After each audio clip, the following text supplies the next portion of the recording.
प्रदेश म्हणायचे पूर्वी संत मंडळी, कारण हा पवित्र परिसर ही साधू संत संन्यासी तपस्वी ऋषी इथं देह क्षेपण्याकरता जायची. आणि असं सांगतात की महाभारती युद्ध काळामध्ये भीष्मांचा जेव्हा देह गेला, म्हणजे उत्तरायणात त्यांनी देह सोडला, त्यावेळेला भीष्मांनी स्वतःची इच्छा व्यक्त केली की वैतरणाच्या तीरावर माझा आदमी राहत्या, मला तिथं जपा वैतरणीच्या तीरावर असा दाखला. त्या वैतरणीच्या तीरावर हा ढोऱ्या डोंगरायचं मानव साधकांनी आतापर्यंत देहक्षेपण केला.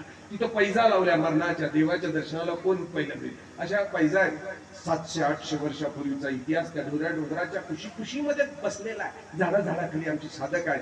येणाऱ्या एप्रिल महिन्याच्या 12, 13, 14 तारखेला माझा आग्रह आहे, सर्वांना विनंती आहे की इथे 3 दिवस होणारी ही साधना, इथे साधकांनी साधना करत असताना पूर्व साधकाला आठवायचा, त्यांचा इतिहास, त्यांचा आचार विचार.